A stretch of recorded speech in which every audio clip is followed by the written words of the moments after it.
El yıllar düzüm düzüm Türk ağında, bin gün açırken kendin her oyunda. Muhteşemlik Karabağ'ında bu kanlı, gençleri korkmalı hoş bahar. Bu behrenin kancık bir düzü şivan yüzüm gel gel gülşen Azerbaycan.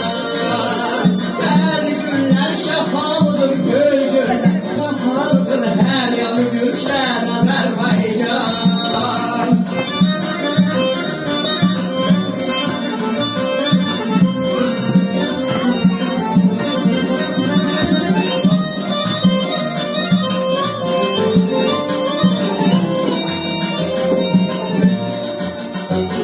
Her damlası yayla çalan göl eserim var. Her ulduzun nəğməm olan bir şəhərim var. Geçtim yine çiçek çiçek her mahaldan, öz yurdunu doymaz ne gizli salından. O əhlər muğan düz bir düz şıran, gel gel değişen Azerbaycan.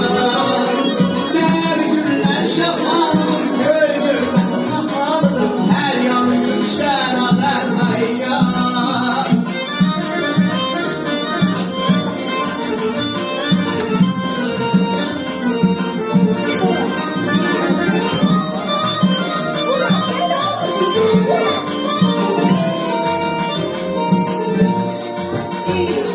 Her damlası layla çalan göl eserim var.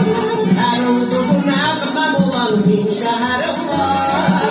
Geçtim yine çiçek çiçek her mahaldan, öz yurdunu doymaz ne gizli salından. O əhlər muğan yüz bir düz şırvandır, gel gel değişen Azerbaycan. Her günler şafalıdır göl göller safalıdır her yanı gülşen Azerbaycan. Her yanı gülşen Azerbaycan. Her yanı gülşen